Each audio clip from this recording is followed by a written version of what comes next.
Panwaslu Kecamatan Bangko Pusako gelar sosialisasi partisipatif pemilih pemula bagi siswa-siswi SMA dan sosialisasi pengawasan partisipatif bagi tokoh perempuan, Sabtu, tanggal 12 Oktober tahun 2024. Kegiatan tersebut ditaya oleh Panwaslu Kecamatan di 18 kecamatan se-Kabupaten Rokan Hilir.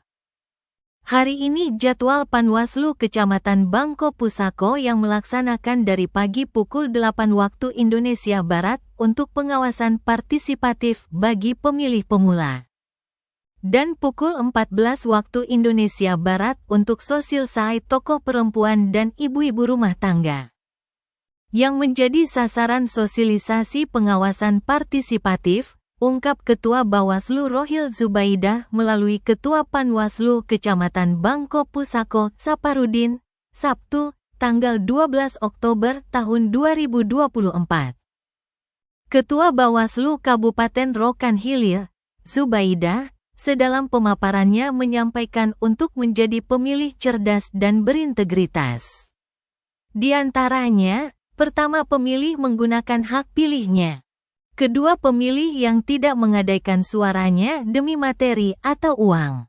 Ketiga, pemilih yang mengenali calon kepala daerahnya. Keempat, pemilih yang turut berpartisipasi dalam pengawasan penyelenggaraan pilkada. Jika keempat hal di atas dapat kita terapkan, maka penyelenggaraan pilkada di 2024 akan berintegritas dan sesuai dengan harapan masyarakat, terangnya.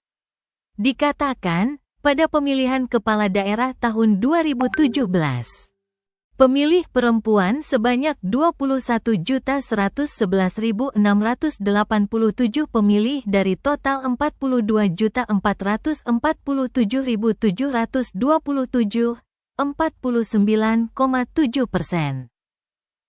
Pada tahun 2018 sebanyak 76.081.447 pemilih perempuan dari 152.057.054, 50,3%, dan pada saat Pileg Pilpres 2019 sebanyak 96.638.965 pemilih perempuan dari 192.866.254, 50,05%.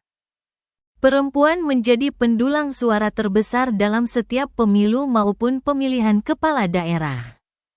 Tentu hal ini menjadi sasaran penting peran dan keberadaan perempuan. Oleh sebab itu Bawaslu mengadakan sosialisasi pengawasan partisipatif sebagai sasarannya tokoh perempuan dan ibu-ibu rumah tangga. Mengapa perempuan harus terlibat dalam pengawasan pemilu? Pertama, memastikan terlindunginya kedaulatan hak politik warga masyarakat. Kedua, memastikan terwujudnya pilkada yang bersih, transparan, dan berintegritas dari sisi penyelenggara dan penyelenggaraannya.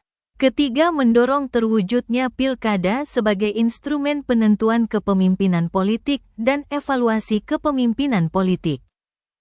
Keempat, mendorong munculnya kepemimpinan politik yang sesuai dengan aspirasi terbesar rakyat. Dan terakhir, sebagai fungsi legitimasi dan penentuan kualitas pemilihan, tuturnya.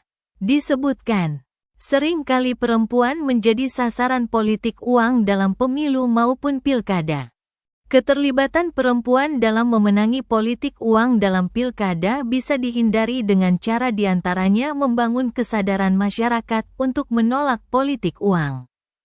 Menjadikan politik uang sebagai musuh bersama dalam pemilu, melakukan gerakan secara terstruktur, sistematis dan masif.